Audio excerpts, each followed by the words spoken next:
You have a waterproofing and disaster restoration business, and you want to expand and grow your brand. That's where we come in. This is the Coffee and Crawl Space Show. Our passion is to produce premium quality content related to the crawl space encapsulation, basement waterproofing, and foundation repair industry. Plus, we love coffee, and you love coffee. So grab a cup and let's talk crawl spaces and more. Now, here's your host, Crawl Space Kiefer.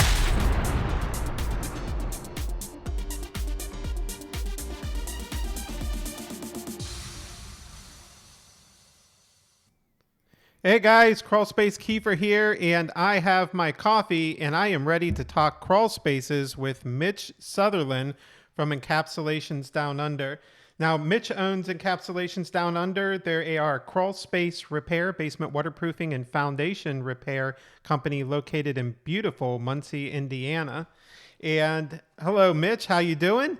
Hey, doing great this morning. How are you? Great. So thanks for coming on the show. And I would like to ask you to tell us a little bit about your background before you got into the encapsulation crawl space industry. Well, Kiefer, thanks for having me on, first and foremost. Got quite the show here. But my background, honestly, I was in physical therapy. So I was a clinician at one of the larger companies in the nation. And I was honestly just working and grinding, helping people in a therapy setting. But then it kind of just branched into me learning the ropes of crawl spaces and a more laborious job. I do have more of a mechanical mindset to me. And so me and my partner kind of just branched off and we both came from therapy and went that way. Oh, cool. So I imagine that the mechanical background comes in real handy right now.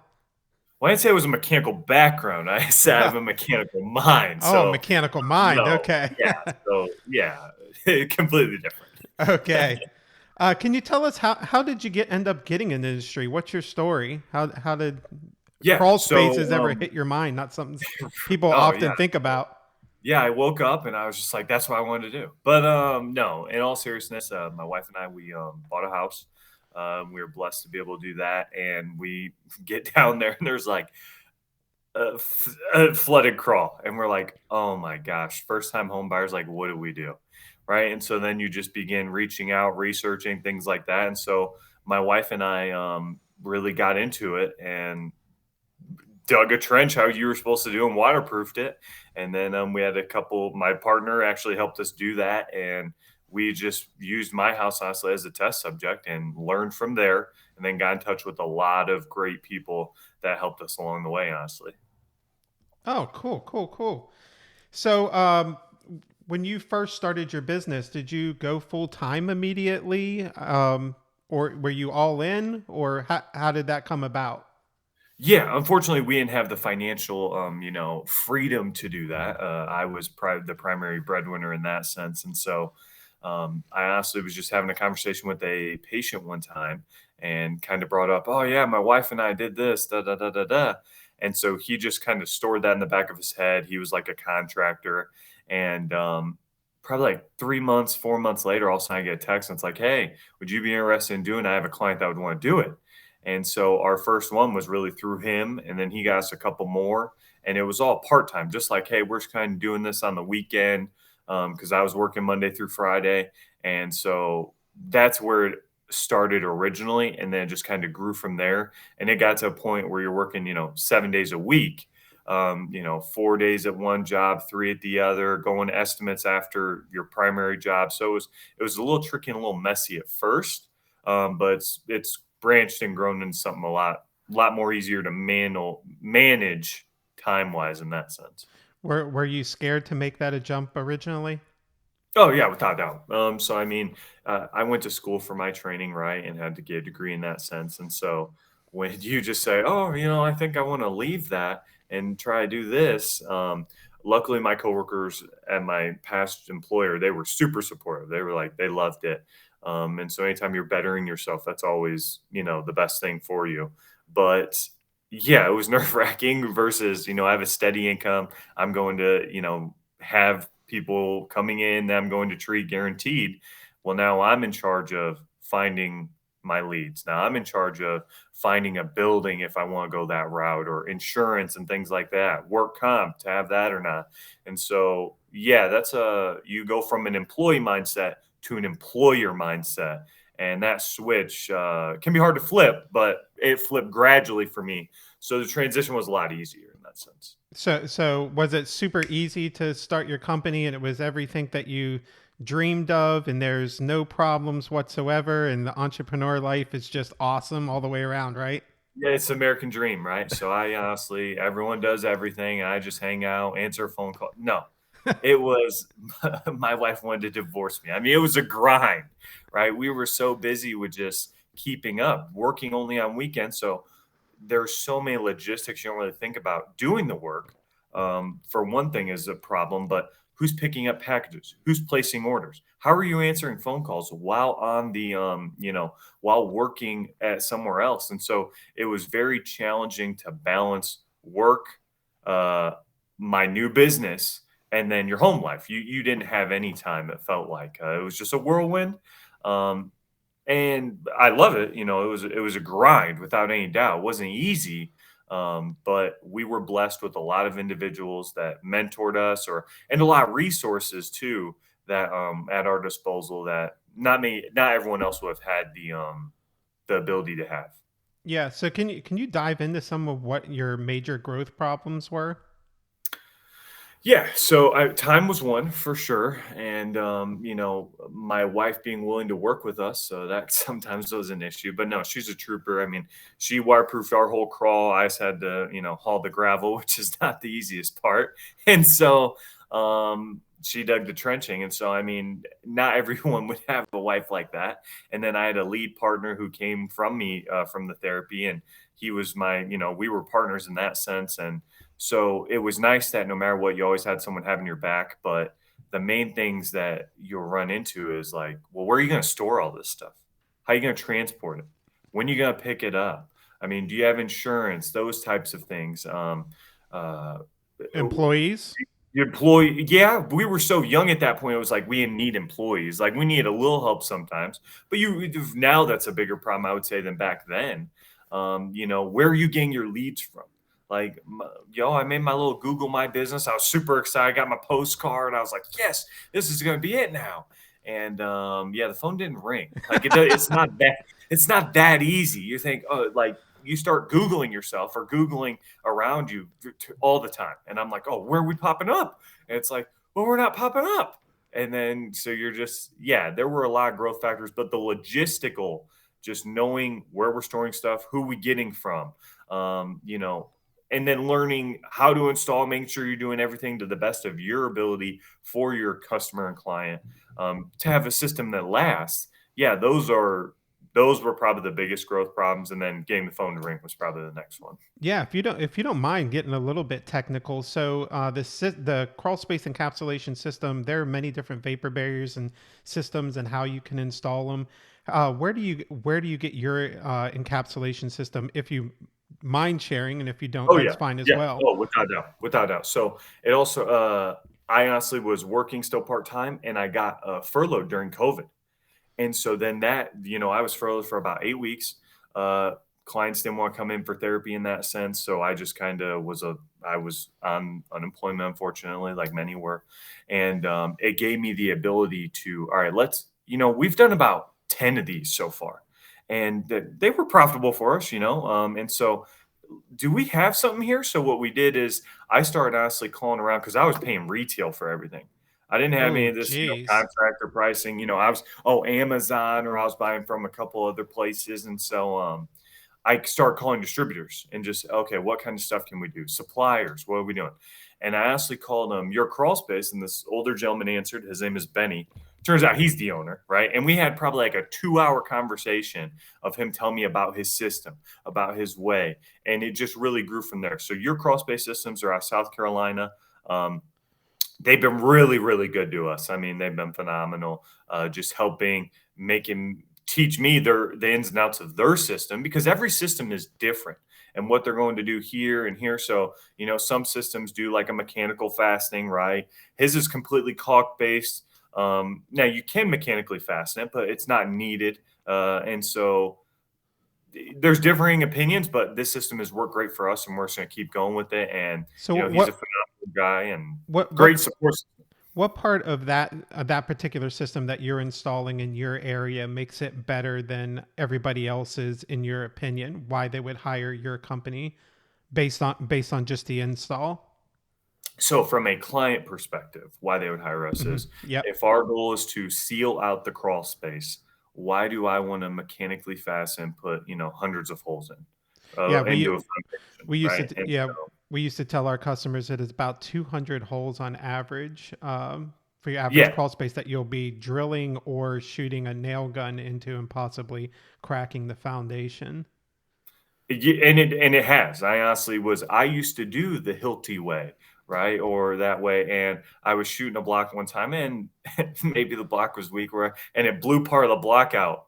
And that caused another level of stress I didn't want to talk about at that time. And so I was like, oh my gosh, I'm not doing this again. And you're going down there with the gun, you're in the mud, you're carrying these things in your mouth, in your hand, like you lose tons of them. And I was just like, man, there has to be a better way. And luckily, when I got furloughed, I got introduced to Benny, and him and his support staff have been phenomenal. I call them anytime I have a question, and it's always answered without a doubt. Awesome. But so that's from a client perspective. But from your perspective, business owner perspective, a time and material that you just lost in the crawl space, the first time buying the Hilti gun, that's not cheap either. And then the time labor of just shooting it into the block every 12 inches, every 18, 24 inches, whatever you're doing, that adds up versus a caulk-based system, it's a lot quicker install. But some of these guys can install that Hilti pretty fast too. But what we do, and what's worked for us, is the caulk-based, and haven't had problems with it yet.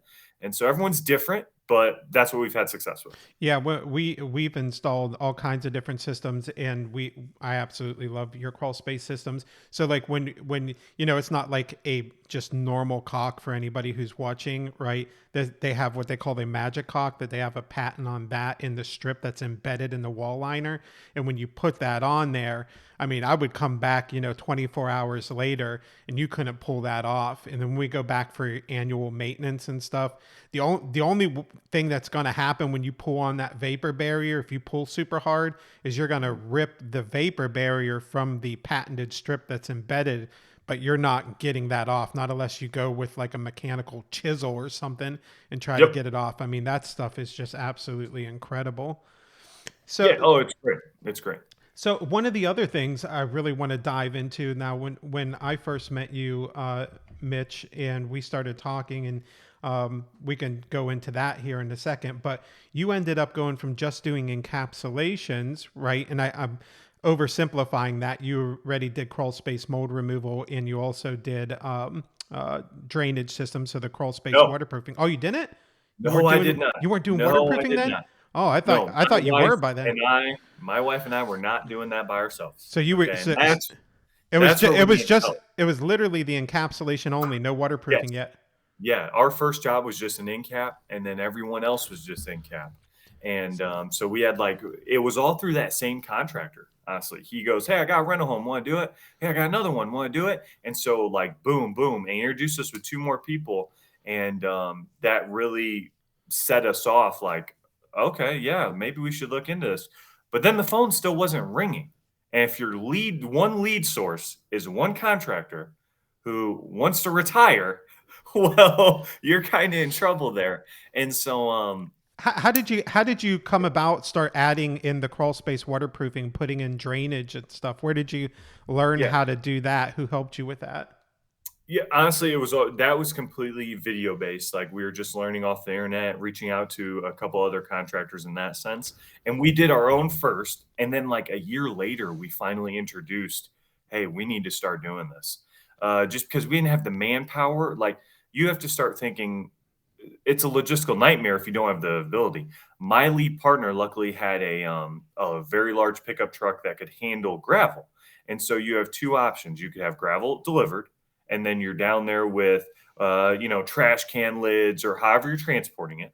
but you have to logistically get that time properly with the homeowner. Are you getting weekend delivery at this point? Probably not. Maybe you can. You got to pay extra, things like that. So we did bag gravel. And so he would pick a pallet up in his truck, and then we would bring it to the site, and we still use bag gravel just because the guys love it. Yeah, it's more costly, but what we think we save in, we think we'll save it in labor, what we spend in the material cost. And so that we basically had to ask the question to ourselves, why would someone want this done? Encapsulation, right? Well, air quality, that's number one. Well, yeah, we got that taken care of, but we're not. Well, are they just randomly going to go, my house smells? Or like, sure, maybe, but, and they're going to know instantly encapsulation is the answer? Probably not. So what we had to figure out is what brings them to us. So it's like, oh, well, water in the crawl, right? A contractor goes down there, water in the crawl. Yep, big one. So they're not going to know potentially I take care of that. They're not going to want to do that. So then we had to start doing that. And then it just went to, oh, okay, well, what else? Well, fungal removal. So then we had to get into mold remediation, things like that. And so then we had to become certified, trained, find that logistical. And then it was like, well, what else could there be? Well, oh, structural repair, like if they have some rotten joists or things like that. And then you had to basically just add that. So we really just grew as each of our services grew. And we were with great people that basically helped the way with teaching us that and just really helping us grow. And that started bringing in more leads. And then, we're like, hey, we need to build a website. And that was probably first and foremost. So I hired someone to help us build a website. And then he was like, hey, let's start getting into Google ads. And that was the first thing he really wanted to do. And he was like, yeah, I'll do the first time free and it'll be $500. That's all we'll spend. And I bet I'll get your phone to ring. And around this time, I was like, I took a step back. This was right when we were getting furloughed. So I was like, man, I don't know if I want to just start dropping $500 on potential leads. And that's when I really started searching around, looking more. And that's honestly when I ran into you, or that's when I thought of you. That would be more question. We've ran into each other, before that, but that's when you really came to the forefront of my mind, and I made a phone call to you. So Yeah. So why don't you tell the story? How did me and you end up hooking up? yeah, so I mean, you were a mentor virtually in the sense of you had all these phenomenal Hydro Hero videos. You're busting out these end caps that are making my guys kind of look really bad, and I was like, how do we get to that? And so I just was absorbing as much information as I could. And then I called Hydro Hero. And because I had a technical question, and I had talked to you before, like we had talked, and you were at Hydro Hero. I was like, oh, awesome, cool. So like months later, I call you back, and I go, hey, man, and that wasn't you, and you had recently just gotten out of the business, took a step back. So I talked to a gentleman for a good little bit, and he, gave me some pointers, things like that. And then all of a sudden, I get a phone call. It's like, hey, you were looking to speak with Kiefer, and I was like, yeah.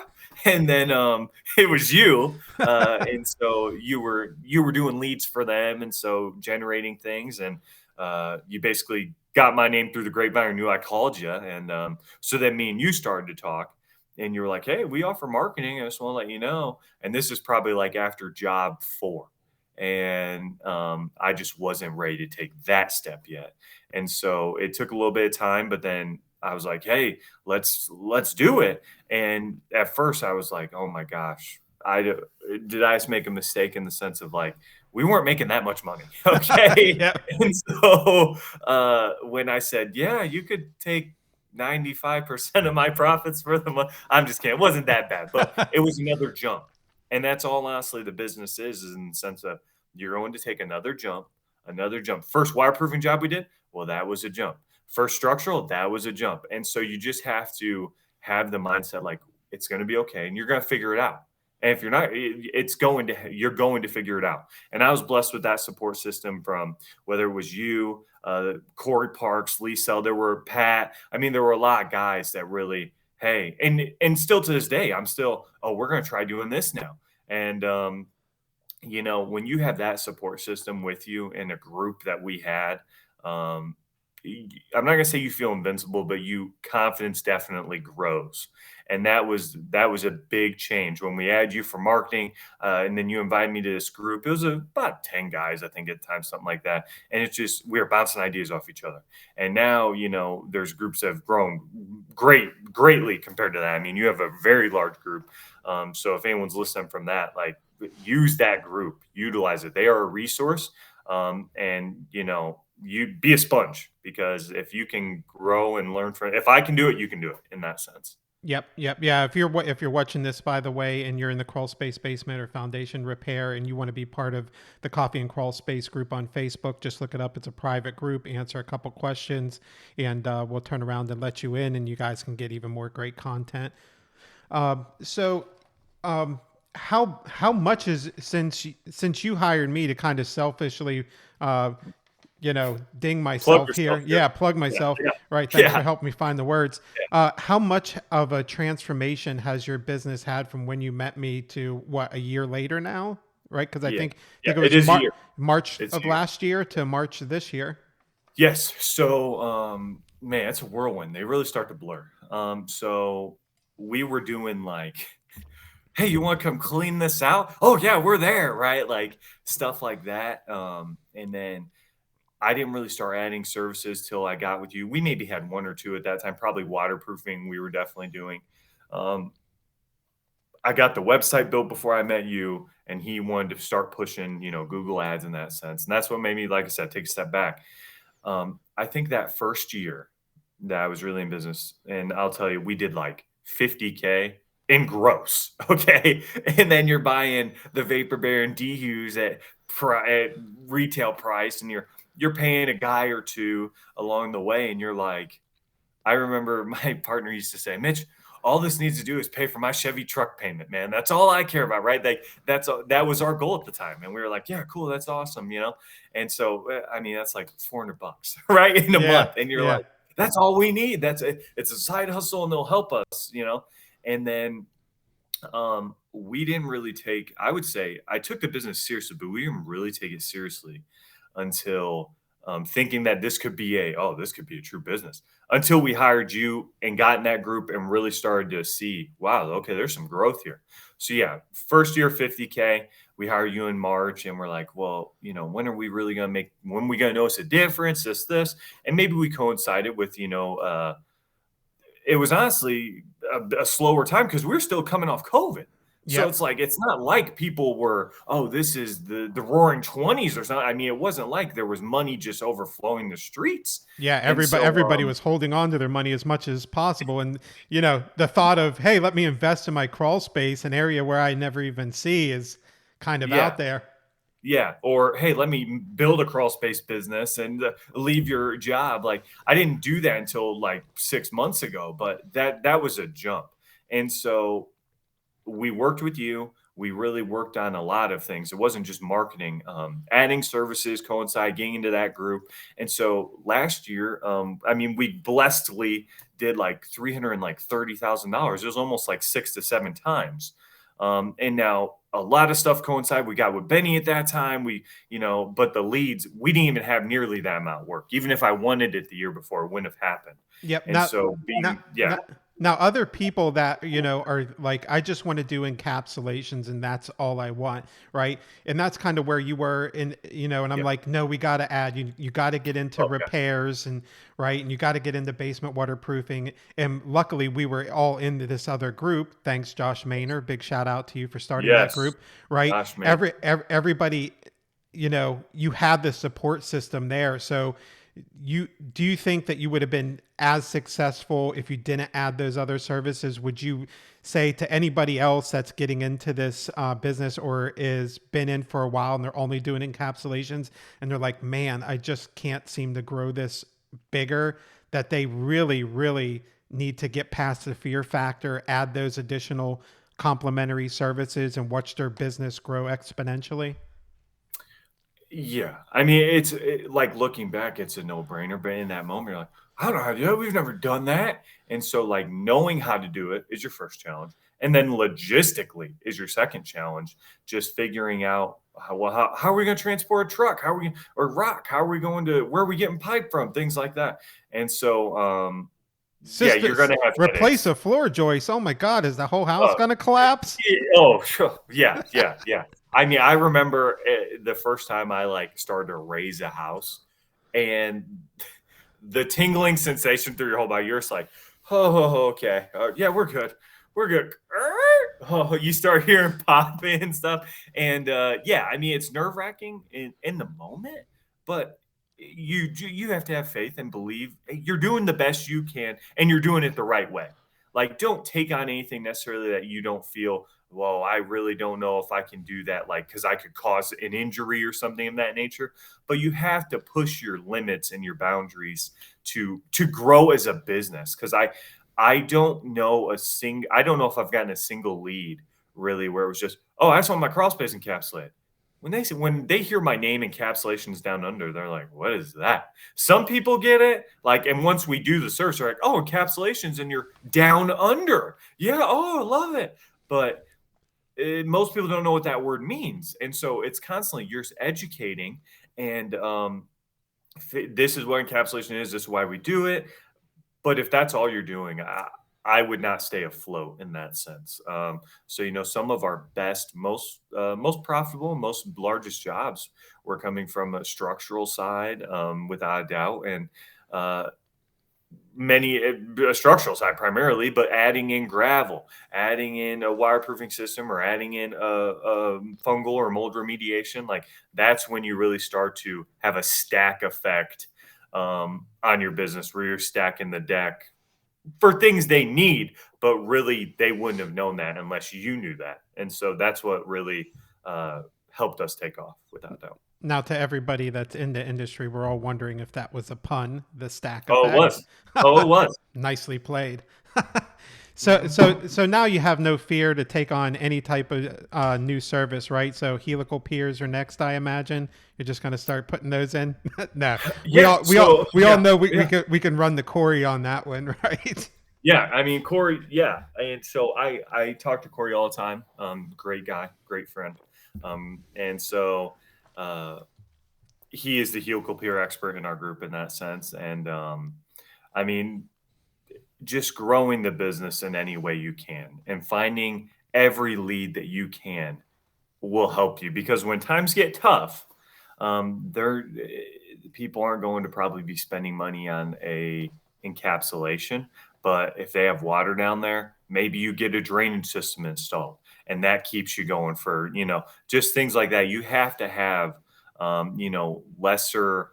I'm not going to say quality. That's not the word. Luxury. Like, crawl space encapsulation is phenomenal, but there are many homes out there that don't have it, and they haven't had the ability to, or the opportunity to. And so you have to offer things to every market and every price point to the best of your ability to really just keep things going. Yeah. So if you don't mind, I'm going to switch gears a little bit and hit on some branding. So your brand used to look a little bit different. We helped you rebrand and stuff. So what do you feel about branding? What have you learned in your first year of business? Like, how important is a good brand? Yeah. So when I first started, I had like a little genie guy, right? And it was supposed to be me in that sense. And I was like, well, I don't want it to be me. Like, I want something a little punnier, and just something relatable. And so when I hired you as a marketing company, it's like, oh yeah, okay, well, we're gonna do this, build your website out and stuff, and that's great. Um, I mean, so but what do you like? So you want this genie thing, right? Like, and when you asked me that, I'm like, well, I didn't love it. I definitely, and so that's just what we kind of had settled on. So um, you don't just help with the marketing. That's like the biggest thing that if I would have known this now back then, I would have signed on probably a lot sooner, or like less hesitation. You hit all things. Like, you are a resource with branding. You are a resource with customer service. If any, hey man, I ran into this issue, and you're a phone call when you always answer your phone. That's almost a guarantee. If you don't answer your phone, I'm shocked. And so you help develop a brand with our ideas, and you put it to paper, and it I can't fathom not having a brand now. And so you helped us wrap a vehicle, wrap a trailer, come up with what coloring we want to do, orange, obviously. And so, What does that do to your confidence level when you pull up to a yeah, house and you have a yeah, wrapped vehicle like you do? yeah. So I have one truck that I just bought that isn't wrapped yet. And I hate driving that thing around. It makes me so mad. Like when I have to go do an estimate in that thing, I'm just like, you start getting your head a little bit. And whether the homeowner definitely guarantee, like, oh, they just have a truck and no imaging, like you command the respect that you display. Like if you display it, you command it a little bit. And it really comes down to we were trying to grow our business and be a name that people knew. And we were blessed with the opportunity to do that. We have a wonderful community we've been in. And if you are going to be, I don't want to be a backyard encapsulator anymore, right? I was doing it on my wife's SUV with the utility trailer. Like I had to think of every single tool I needed if we are going 2 hours away before we needed it. Like, and that is so stressful to handle that. And then just the appearance of that, you come rolling up in an SUV in a trailer, and they're just like, now we come in with a truck, we come in with a trailer, a crew that has, a matching suit in some sense. It's just unity, and it's just, well, I'm not the backyard mechanic. I'm not, and not hating on them, but I wanted to be something else. I had a different vision for our brand, and I wanted to command a little more respect and just, hey, I am a professional. Like I'm not just someone doing this on the side anymore. And so maybe you have a little chip on your shoulder, a little brother syndrome, because I came from that to then part time to then, and so you do get treated a little differently. Like you get looked on differently. And to be honest, to a contractor, if you're willing to charge, I saw someone in the group the other day, or in a group, that they were like, "Hey man, I'm thinking about making the jump. I'm with a business and I'm the foreman. I'm leading all these jobs and they're getting X, Y, Z in money, and I'm only getting this, right?" And oh yeah, someone said, "Go out on your own." I think that's great, but you need to know the pitfalls. You need to realize they're bringing your leads in. They've already built your brand. They know they're dealing with professionals in that sense. You have to build that from scratch. It was exhausting at times, but if you want to think you're able to charge their prices, you better have the same professionalism they have. Yeah. And When so somebody pulls up to my house and, once I got to invest thousands of dollars, in this home improvement type project, no matter what it is, and they're in a beat up, unmarked vehicle and stuff. And, the protection has a warranty. One of the things I'm worried about is this company even going to be around to, yeah, yeah, is this, yeah, because if they're not around, the warranty's worthless, right? yeah, So, maybe yeah, I need to be with a company that, looks like they have their, what together, right? yes. And they're going to be around before I make this type of investment because it ain't cheap. No, I mean, if the one thing you cannot not even take for granted, but people are working hard for their money. Gas prices are soaring above $4 or $5, and a gallon easily. And so you never can take for granted, like, this is their hard-earned money and they are trusting you. Right. And so I didn't come up from the richest grow up in any way. And so I remember, like, when I got a $10,000 check for something, I was like, oh my gosh, like that blew me away. Now, obviously, we made like yeah, so much less. We did not make 10 grand, but you think when you're like, I have $10,000, right? Yeah, right. Oh my gosh, like it was game changing, and and now it's like, oh well, you never can take for granted. It's like, oh, $10,000, that's not a huge job anymore, but I still care about that job all the same.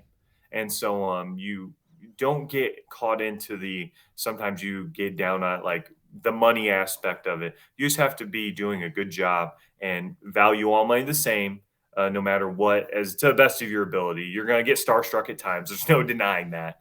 And so with that bigger job comes bigger responsibility. It's like Spider-Man. I mean, it's kind of stressful at times. So just don't get discouraged. And okay, and a few last things. What do you love about the industry? Like, what's your favorite part? Technical, not technical, relationships, Yeah. the money. Yeah. What is it? Yeah. I would definitely say I still like helping people. We are making a difference. Indoor air quality matters, right? And that's some things you really have to pitch as your company. Differentiate yourself as best as possible. And uh, I think run your own business. I mean, I think that probably what it comes down to now. Don't There are times when I'm getting a phone call Saturday morning at 6 a.m. Hey, this is going off. And you're like, yep. People pay to have these problems, Mitch. Like you have to talk yourself into getting out of bed and things like that. But running your own business, and I have a lead partner, so our bond has honestly grown greatly. And my bond with you, my bond with the other guys, you do develop friendships that are Yeah. hopefully everlasting. That's your goal, but uh, you get into contact with people on a consistent basis. I mean, I talk to you probably every other day at the minimum, and so you just develop relationships, and that's awesome. I really enjoyed that, helping people as well, and owning your own. But there's a lot of perks to it, but there are definitely some downfalls without a doubt as well. And but I wouldn't change it for the world. I love what we do, and I love that we're making a difference. Awesome. And now that I'm out of the industry, you know, I am doing this show to help improve the industry as much as I can and also stay relevant, as we had a discussion, right? What do you think is the biggest improvement that can be done in the industry from your point of view right now? Um, I don't think it's possible in this sense, but I mean, education first and foremost, right? Bam. Like That's what I was going to say yeah, too. Yep. yeah. So I'm a huge believer in getting the word out there of encapsulation, what it is. And it's not even just from a sales standpoint. I will never live in a house anymore that is not encapsulated. Just like the amount of stuff I've seen in these crawl spaces, whether it's rodents, dead, the raccoons, cats, like just dirt. I mean, sometimes there's some, sewage issues, things like that. I do not want to be breathing that in anymore. Right. And so that's really opened my eyes in that sense. And I know there is noticeable difference in my home after doing it. And Yeah, so even the education. wood rot, termite Oh damage, my gosh. Yeah. the Yeah. structural problems is Yeah. unbelievable. I mean, you're preventing so many things. There are so many benefits. I'm not going to go into them. I mean, you can find those anywhere, right? And so, but there truly is a difference, and educating the clients on that. And so, most people don't even know what it is. Getting encapsulation out there, stop vented crawl spaces as much as possible, because they're still being built in some places. And so, education. If there was a standard as well, there is. There's code books that say, "Oh, you have to do this," but like is everyone leaving a termite inspection gap? Well, no. And so it's like if we could just get a better standard, so when we're comparing companies in that sense, we know that these companies are going to do the same thing and do it right. Like there's been multiple times I've gone in and seen like, well, I don't know if I would have done that. Like, and so some of it's opinionated, but try to build a standard that you can go by. That isn't just, well, we do it this way. Well, we do it this way. So it Yeah, would make it a little easier for I sure. tried to talk to the head people back in the day at the Basement Health Association, the BHA and the IICRC, and tried to get them to say, "Hey, I'm available. We can do this. I'd help you guys write a standard because I definitely think one's needed as well." Oh Right? yeah. Because they're guys saying that they do encapsulation and some of these hybrid systems and stuff. Yep. They aren't real encapsulations, and then how people are doing them is all different. And really, there does need to be some standardization with it, with room for And always the yeah. continued improvement because it's a non mature industry still. So, Here's so I'm gonna give a quick example. Went to a oh place please, yesterday. yep. Hey, Went to a we're in no rush, by the way. So go ahead. Okay. Yeah. Went to a homeowner yesterday, and they called me out. Hey, we got some potential water down there or something else. And so I go down there, and yeah, it's flooded. We got like 2 inches of rain. So I was like, oh yeah, great. Okay, yeah, we could definitely help out with that. And maybe that enthusiasm was a little less enthusiastic because I had to crawl in it. Like, so I'm sorry if I came off as rude there, but I was like, yeah, we can definitely help you out. This is awesome. And so I give them their quote. We go over it, and they go, "Yep, we're going to sign on." I was like, "Oh wow, yes, love it. Thank you so much for the opportunity. We're going to take care of you." And right then and there, provide me a down payment. And so I go, well, how do we do, compared to this other company that you said had out? Because I'm always trying to learn and grow off of as much as possible. And he goes, well, you were about double the price. And I was like, what? Like, how is that? Like, and you went with me anyway. He's like, well, they weren't doing the drainage and they were an HVAC company. So they were doing, encapsulation only in the DHU and things. And I was like, oh, well, that's not the same then. Like, that makes complete sense to me then. But, and HVAC companies definitely have their place in the world, without a doubt. But they weren't doing a good job explaining what they were doing. And so that's the price difference. So a number of times I got an estimate and they were like, yeah, you were like 45% more or something.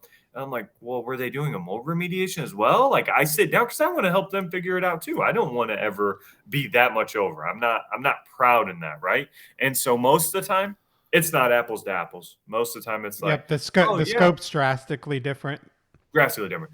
But they didn't do, or I didn't do. This is on me as well, and this is learning. I didn't do a good job explaining what we're exactly doing. And so that's why we're starting to do more of I'm not going to call it a presentation, but we're going over line by line with you on the spot that day. I'm not doing it 2 days later on a phone call or anything like that. I want to explain this whole quote. So when I leave, you understand why my price is my price. And you feel comfortable about it. You're going to know at the end of the day. And that's why if I would have given this quote to this guy, he maybe would have read it and been like, oh yeah, drainage. Yeah. But maybe he wouldn't have, and he would have just seen a price difference. But I was there, went over the quote with him, and he was like, yep, love it. Sounds good. And so that was huge. I mean, that's just a perfect example of why we need to do a better job explaining and apples to apples in that sense. For sure. Yeah, explaining is extremely important. Why don't you so Mitch, tell us about a funny story about the craziest job you've walked in on. Mine involves turkey vultures. So what do you got? Oh man. Since this is really geared towards the potential contractor in that sense, and someone up and coming, which I wish you nothing but the best. I honestly want to tell a story that is a little bit of a grind story. So I was going to go on vacation, and we just had gotten this like a trailer job that we were having to do, and it was, we really didn't have the time to do it. But I was like, well, I'm not going to turn down an opportunity, and they needed it done like a real estate deal, like now. And so I worked. It was a vacant house, and I was still working my last job, and we were starting another job at the same time with our crew. And so I went down there and I was doing the stuff with me and my lead partner, and we were down there till like 10 at night, back-to-back nights, just working. And like I said, it was a vacant house. They gave us permission. And so I worked till like 10 at night the night before, and I was leaving for vacation on Saturday. And we had a big job that we were going with our crew, so we wanted to make sure that was going well.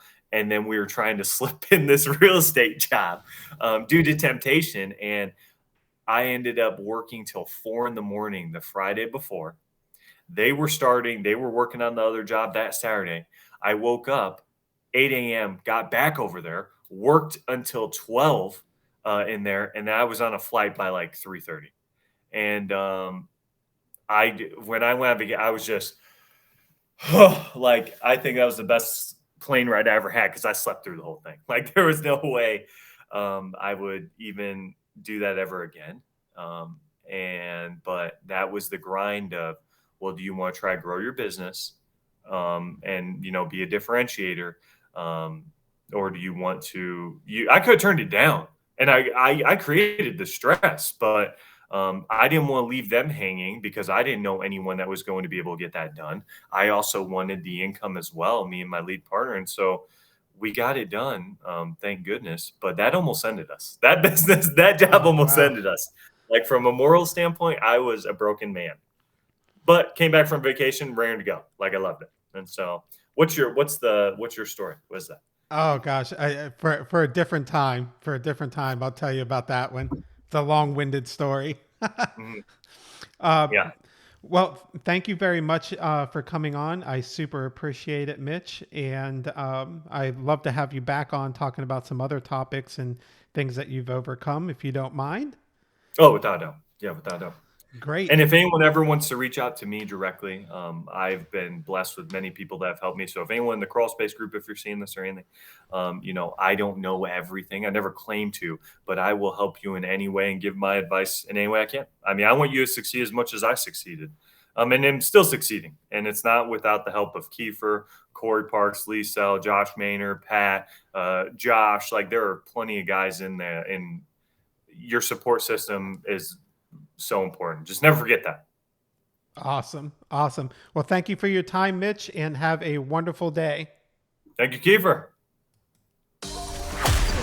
Today's video was brought to you by Gorilla Geeks. If you're looking for a digital marketing agency that specializes in generating high-quality leads for crawlspace encapsulation, basement waterproofing, and foundation repair, look no further than Gorilla Geek. Gorilla Geek's founder, Crawlspace Kiefer, grew his crawlspace and disaster restoration company to service 3 states and turned it into a franchise, and selling it in 4.5 years. Now, he has a passion to help other waterproofing and disaster restoration businesses grow their brands. We hope you enjoyed the show, and we hope you've gotten some useful and practical information. If you want to get more leads and grow your brand, visit GorillaGeeks.com for more info. See you next time on the Coffee and Crawlspace Show.